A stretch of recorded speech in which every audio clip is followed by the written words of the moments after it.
లేదు. ఏమన్నా దొరికినాయా? లేదు. మరి ఏ ఆధారంగా మీరు కేసు పెట్టారు? మర్డర్ కేసు అంటే వాళ్ళు అమ్మిచ్చిన కంప్లైంట్ అంతే.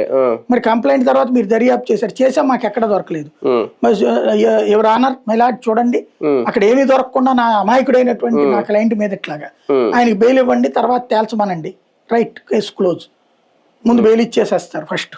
ఆ తర్వాత కొన్ని రోజులు పోయిన తర్వాత ఎట్లాగా వాళ్ళ అమ్మ కాంప్రమైజ్ అయిపోయింది, వాళ్ళ మేనమ్మ కాంప్రమైజ్ అయిపోయాడు, ఆల్రెడీ వాళ్ళకి న్యాయం జరిగేసేసి.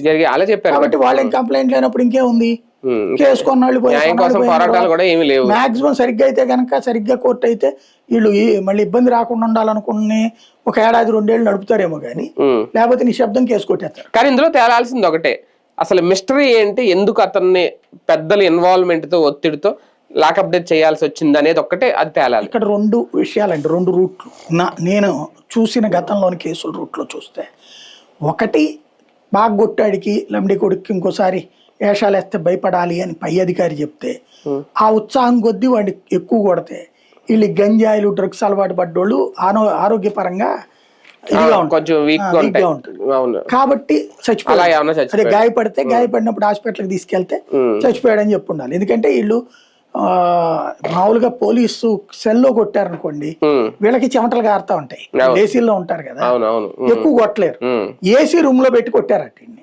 కాబట్టి పోలీసులకు కూడా ఓపికంది. ఇంకోటి కొడుతున్నప్పుడు వీళ్ళల్లో ఒక రకమైన కొట్టి చూసి ఒక సాడిస్టిక్ ప్లెజర్ వస్తాడు, అవతలోడు అరుస్తుంటే ఏడుస్తుంటే సంతోషం వచ్చేస్తుంది, ఇంకా కొడతా ఉంటారు.